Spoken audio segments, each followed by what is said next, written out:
Well, hi everyone. Today we are going to look at part 3 of our teacher planner. That is going to include a weekly layout with links to your lesson plans and some customized tags. So if that sounds interesting to you, stick with me.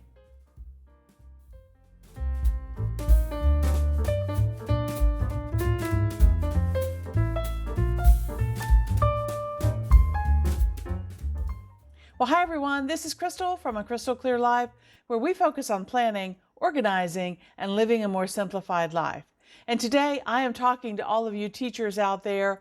I am in week 3 of my series regarding teacher planners, okay? What I would like to do is I would like to show you today how to set up a weekly view with links to various lesson plans and slide decks and all that kind of thing, and even look at some customized tags to help get your to-do list organized in a more efficient way. So without further ado, let's go ahead and get into this particular video today. All right, well, as you can see here on my screen, I am in OneNote again. For many of you know that OneNote is my favorite life management tool, and I used it for years and years when I was a teacher, okay? So today what I want to do is I want to show you how I created this weekly plan that you see here on my screen, all right? Now, before you ask, I will tell you that this background calendar notebook with the spiral on the side, there's a video on how to create that. I will link it up above so that you can go and create your own and customize it exactly the way you want it. And what I want to focus on today is this weekly layout here in the middle. Now you will see that I have two different layouts for you today.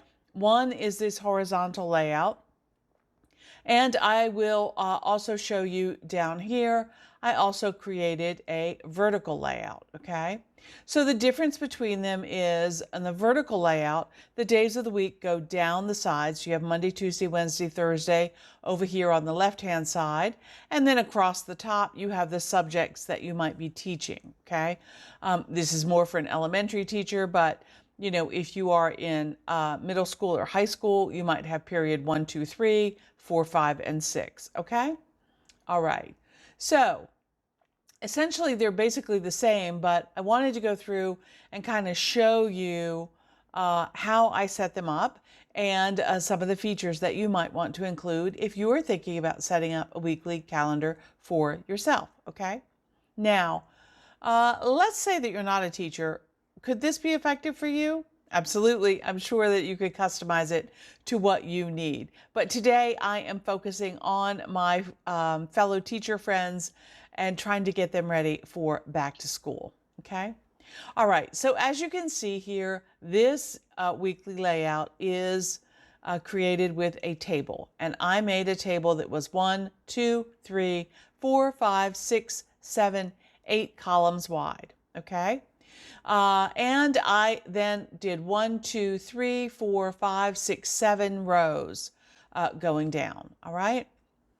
And what I'm going to do is I'm going to jump down here and look at this vertical layout so you can see a little bit of just the table creation without the decorations and the background and all that kind of thing. Okay. All right. You'll also notice in the background of my page here that I have grid lines up.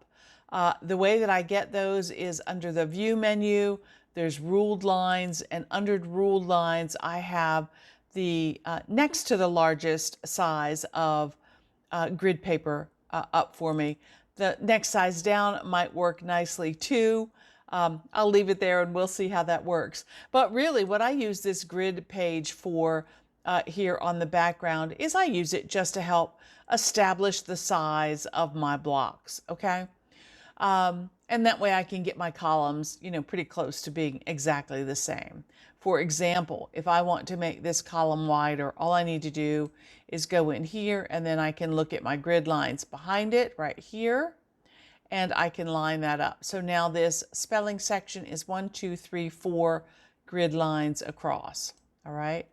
And I can adjust all of these going across now that I've switched to smaller grid lines so that you guys can see how that works.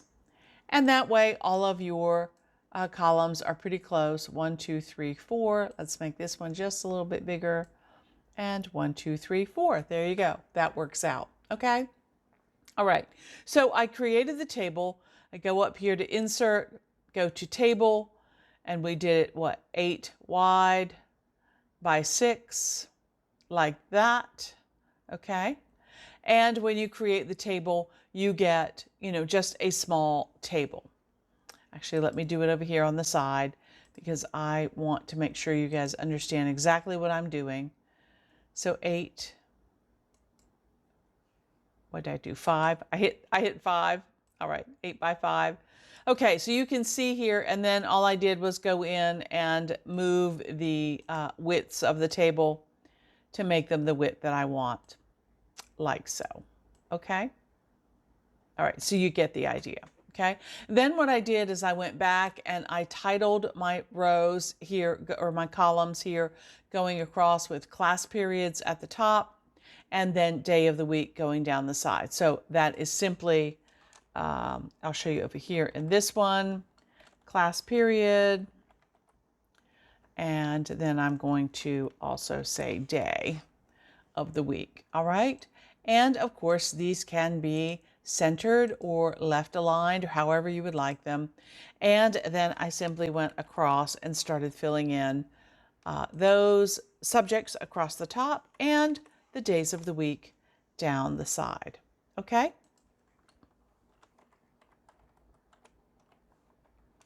All right.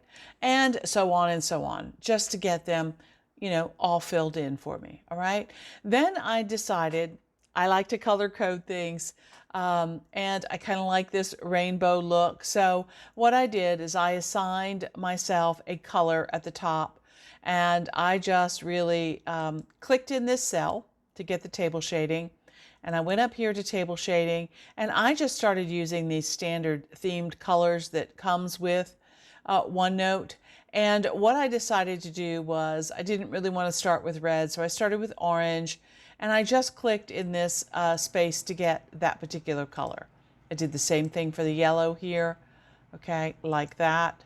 I'm doing the second one down for each one over here for math, the second one down. Now, you'll notice though, at this point, I decided, well, I could also color code or table shade all of the corresponding ones. So what I did here is instead of using the darkest or the middle one for the table, I did the lighter one so that my words would pop out a little bit better. Okay. So let me show you. If I go in here to the reading language arts one, pick the top one, and also for this one, the light orange. Okay. All right. Now I have color coded my classwork so that when I do my lesson plans in here, I will, know what subject I am teaching. Okay. All right. So that's pretty cool. I like the color coding. I like the way that the table is looking. Now you may be asking me, well, Crystal, the one that you're showing us is, has big spaces, but the one that you're creating over here on the side has small spaces. How is that working? All right. All you have to do is click in the cell. If I want to click here in Monday and I just want to hit enter 2 or 3 times, I can get my cells to be bigger. Okay. All right. So that's simply how you do that. So let's finish filling out these days. Okay. All right. So that's how I'm able to do that. All right. So you can see very clearly what a difference table shading makes when you are building these kinds of tables. All right. So I love, love, love using table shading.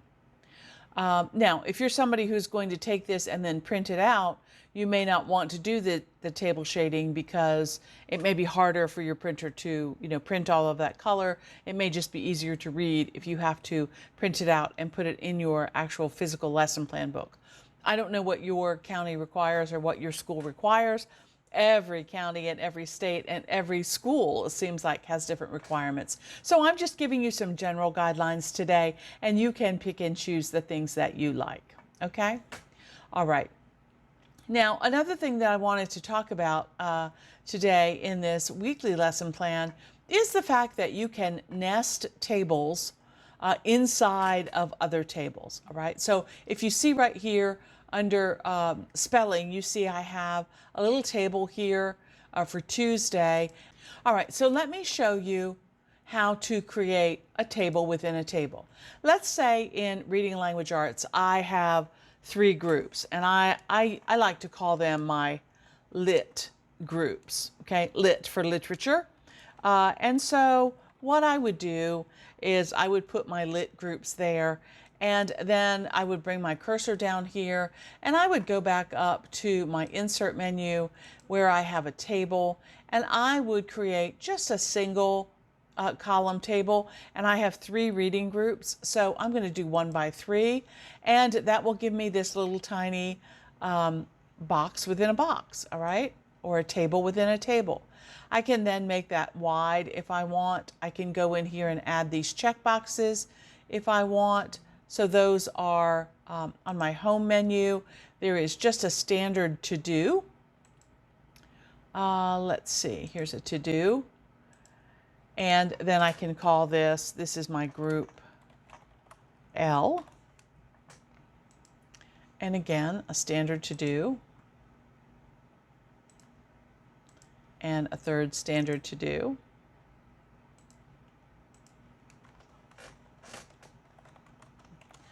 Group I and group T.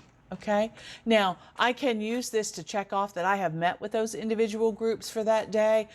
There may be times that we're doing like a whole language activity in the classroom, or we're reading a novel, or we're doing, some kind of centers or something, and I don't need to meet with those individual groups, so I don't necessarily need that.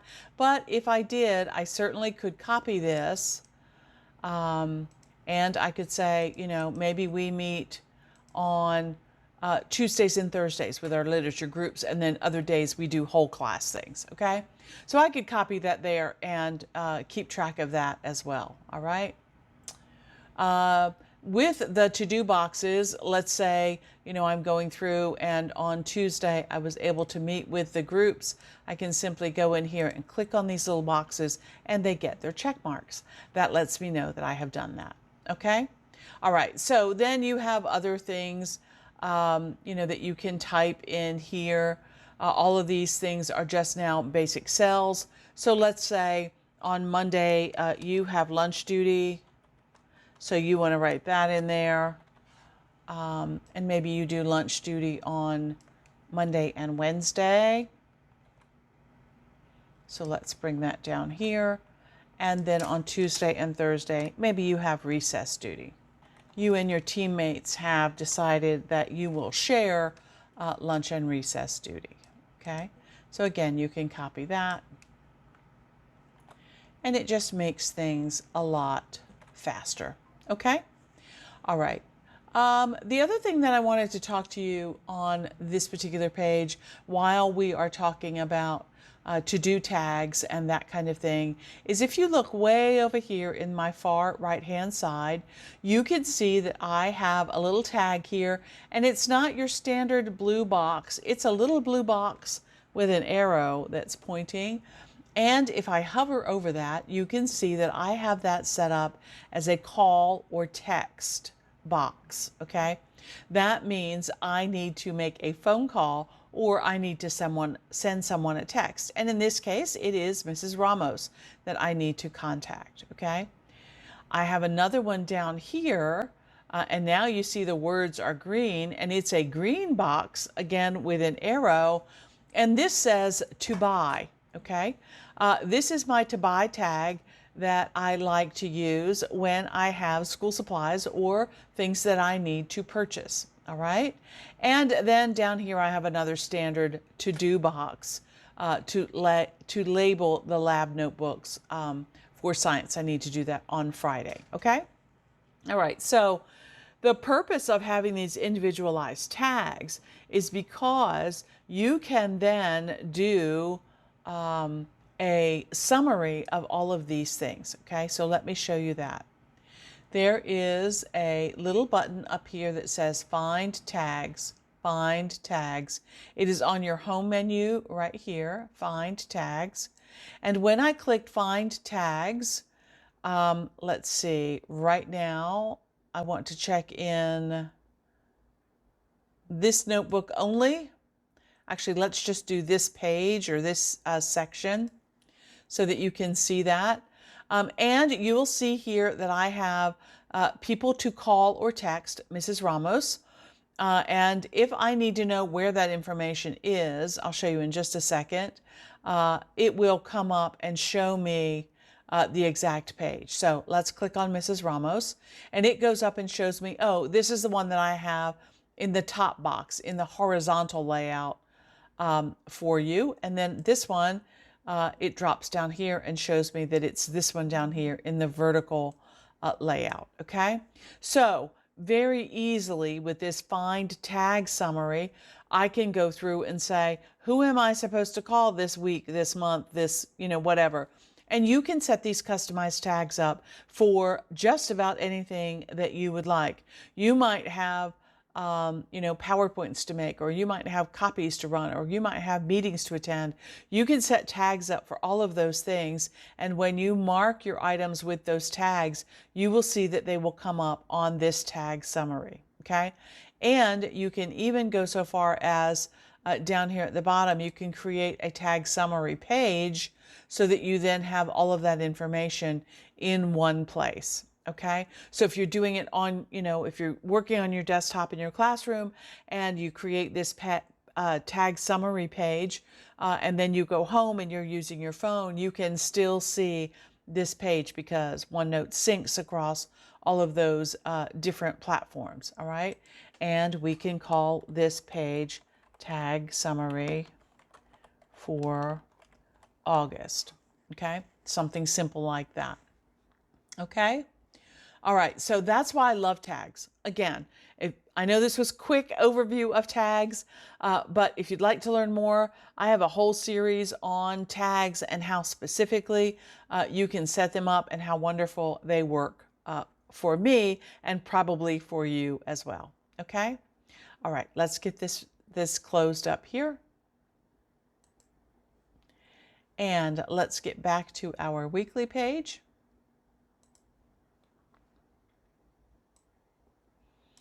All right, so I wanted to talk quickly to you about the tags, and you see that I have them listed here. If I showed you my whole list of tags, now this is for everything that I do, you can see I have holiday items, action items, things to do at the computer, garden tasks, to-dos, calls, texts, cards, emails, to buys, errands to run, research to look up, budget task, computer task, church tasks, craft items, research, things I'm waiting on. The list goes on and on. So you can see how detailed I like to get with the particular tags that I use for my life management tool. I'm sure yours would look very different. But if you do want to customize your tags, that button is right down here at the bottom of the tags list. Okay? All right. And again, there's a video on that. All right, so back to our weekly. The other thing that I think is really cool about a weekly, and I never understood this when I was teaching, especially in the beginning of my teaching career, when I had, the great big long planner notebook that I was supposed to keep on my desk with everything in it, and I was supposed to write everything the students were supposed to do in a square about this big. It drove me crazy. I very quickly went to digital planning as quickly as I could, okay? And one of the things that I love about this is, let's take a look here at science. And you see here that I have a link created. So on Monday, the 22nd of August, I am going to teach a science lesson on cell structures. Well, guess what? When I click on this link, that's going to bring up the PowerPoint slide that I need to teach for cell structures. Here we go. I have this PowerPoint slide stored on my OneDrive, And from the beginning, it now is in presentation mode. So if I am using this in my classroom, I can simply start the lesson for plant and animal cells. And we can go through and we can start talking about what a cell is and all of the different varieties of sizes and shapes of cells.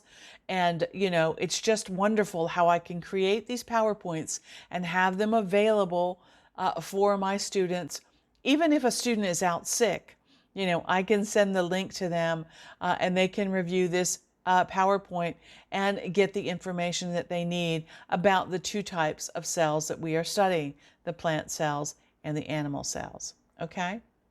All right, so again, here's all the characteristics of the plant and animal cells. All right, and then that leads us into our activity. We are now going to build a cell. Okay, and this goes through the whole process and shows exactly what the cell wall looks like and the cytoplasm and the nucleus, and the kids can have their materials on their desk and be building along with me as I am going through this particular PowerPoint. Okay, so I think that is wonderful that it is all organized and ready to go.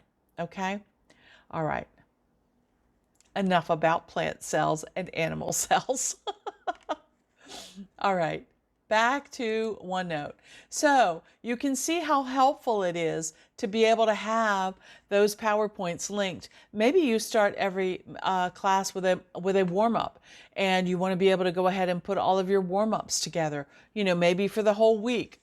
I don't know how you want to organize your things, but it is really great to be able to have these links that are here, okay? Now, you may be asking me, well, Crystal, how did you get that link? All right, so I'm going to show you. I'm going to go up here to the Insert menu, and I'm going to go down to Link, and it's going to come up and say, all right, what are we going to link here?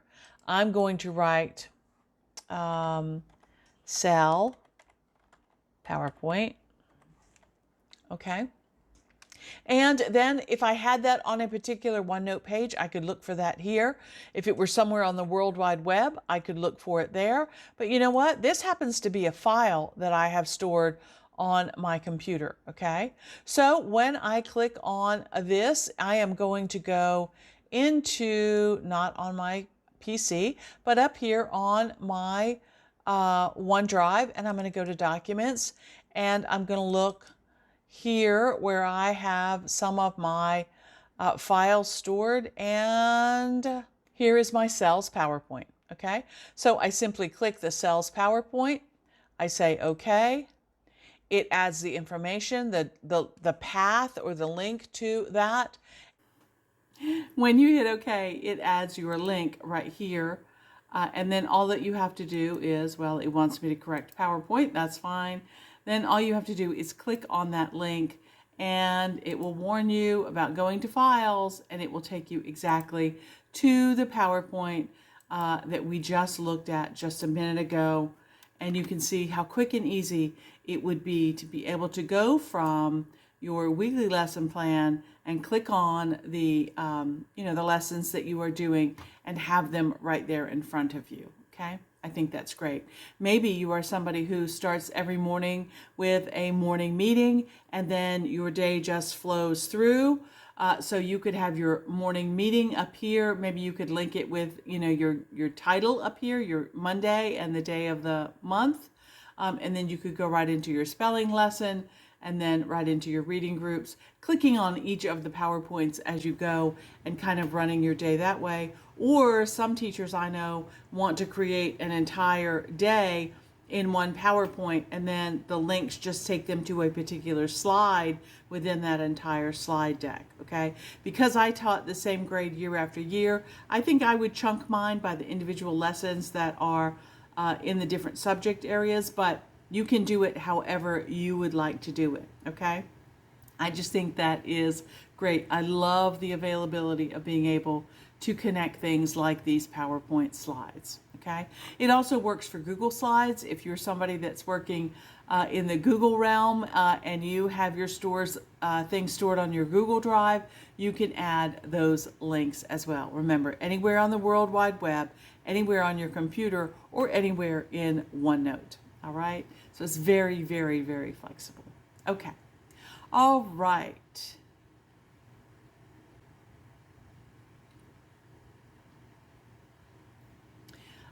Let's keep going. I wanted to say that the rule lines, you see that I turned those off here while the camera was down. The rule lines here, if I want those rule lines back, I can click there. If I don't need them, I can turn them off and say none. And that, you know, for me, keeps my paper or my background looking a little bit more tidy. And again, you can choose either the horizontal or the vertical layout, whichever works best for you. And the nice thing is that once you create this table one time, you can copy this page over and over and over again, okay? So before I would get this page too filled in, I would go ahead and get it exactly the way that I want it. Then I would come over here and I would make a copy of that page, or better yet, I would set it as a page template, which would be a great way to do it. And then every single time I create a new page in this section, it would come up as my weekly template, okay? However you would like to do that, I think that would be absolutely great, okay? All right, so I think that creating a weekly layout like this, where you can have a big overview of your week and you can have links to your individual lessons, is absolutely wonderful. Okay. Now, the one thing that we talked about in the beginning about having to put all of that information for your lesson plan in that little tiny block, well, that's what I want to talk to you about in our next video, because there's no way, there is absolutely no way that you could write your objective and your essential question and your warm-up and your guided instruction and your independent practice and your evaluation, all of that. You cannot write all of that in this one little block, okay? What I also have down here for you is a link showing you what a lesson plan might look like in OneNote. And in this example, the lesson plan is supply and demand. Let me give you a peek at that and show you what that will be about. That will be next week's video. So let's jump over and get a quick peek at the lesson plan layout, which is here. And we'll go into more detail about that, okay? You can see, again, tables, nested tables, a little bit more complex, but we'll get to that next week, okay? All right, so I hope you enjoyed this weekly overview. And again, as you can see, it would work for people even if you're not a teacher, but I think it would be very useful for teachers of all grade levels, including college professors, to be able to use. Okay? All right. Well, I want to say thanks for watching today. If you've learned anything new, if you've even gotten one idea that you think that you'd like to try in your teacher planner, please go ahead and give me a like, hit that thumbs up button. We are a growing community here, and I appreciate each and every subscriber. So if you have not already, please hit that subscribe button. It really does help out my channel and allows other YouTube viewers to be able to see what we're doing here at A Crystal Clear Life. Okay? All right. And remember, subscriptions are free. They do not cost you anything. All right. Until next time, here's hoping that you can live a more simplified and organized life through better planning. I use OneNote. Until next time. Okay. Bye.